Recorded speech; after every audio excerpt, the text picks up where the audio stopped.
النصر ما شاء الله تبارك الله، يعني عنده تشكيلة جدا جميلة. هذا انتم تشوفون قدامكم بروزوفيتش، فوفانا، أليكس، ساديو ماني، رونالدو، تاليسكا، يعني فاير رونالدو، فاير رونالدو. طيب نجي الهلال، وهذا هو الملف اللي عليه علامة استفهام. لما تشوف أغلى صفقتين تمت اللي اندفعت فيها فلوس، مش للاعب، اندفعت فيها فلوس لفك العقد، تجدها صفقات الهلال. لكن بنفس الوقت الهلاليين حتى الآن يعتقدون أنه النجم اللي من فئة A ما جاهم، يعني ما يوازي كريستيانو. تفاوضوا مع أكثر من اسم، ما ضبطت الأمور، لكن شايفين ردود الفعل الجماهيرية الهلالية.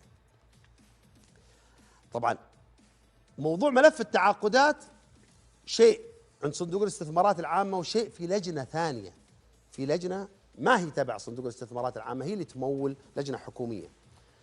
الهلاليين أنا ما لومهم في عتبهم الفترة الماضية.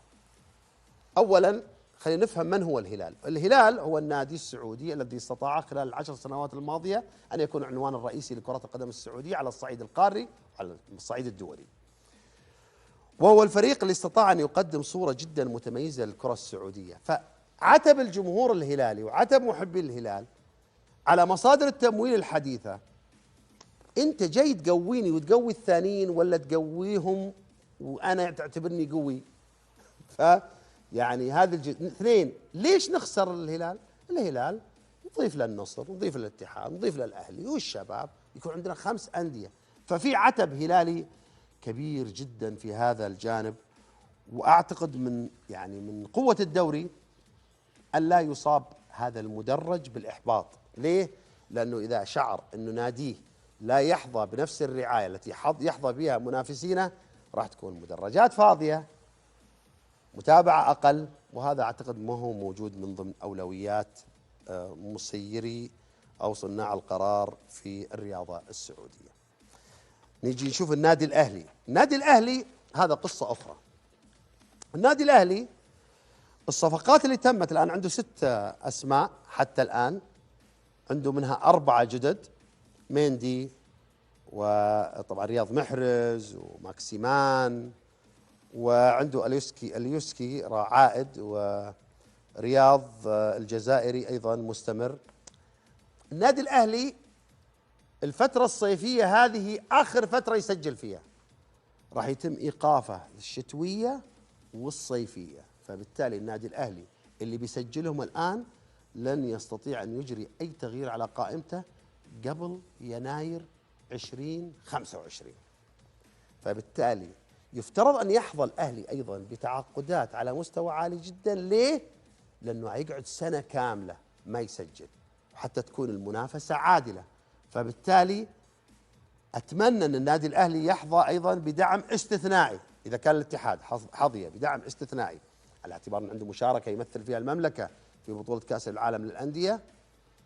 وشايفين تعاقدات النصر، وشفنا النوعيات اللي جت للهلال واللي لسه بتيجي الهلال. أعتقد الهلال عنده أخبار طيبة راح تكون قبل إغلاق فترة التسجيل. فالأهلي أيضا يحتاج دعم استثنائي، لابد أن الأهلي تكون قائمته A، لأنه هيقعد سنة كاملة بدون أي تسجيل.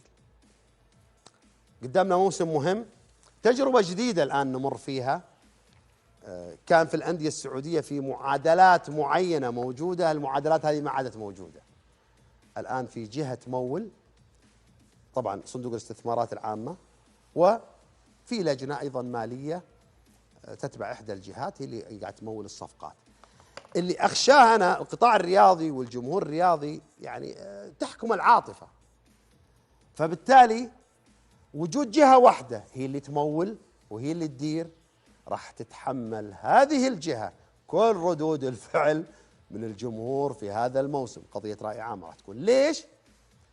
لأنه يعتبرون أنتم قاعد، كان زمان الهلال، النصر، أهلي الاتحاد على حسب تمويلهم يضغطون الجمهور على إدارات الأندية حتى يكونوا بشكل أكبر. لما تكون جهة واحدة اللي تمول وجهة واحدة اللي تطور والجهة اللي تصرف واللي تدير، فبالتالي راح تتحمل مع الجمهور ردود فعله. ليه؟ لأن الجمهور راح يقول لك التالي.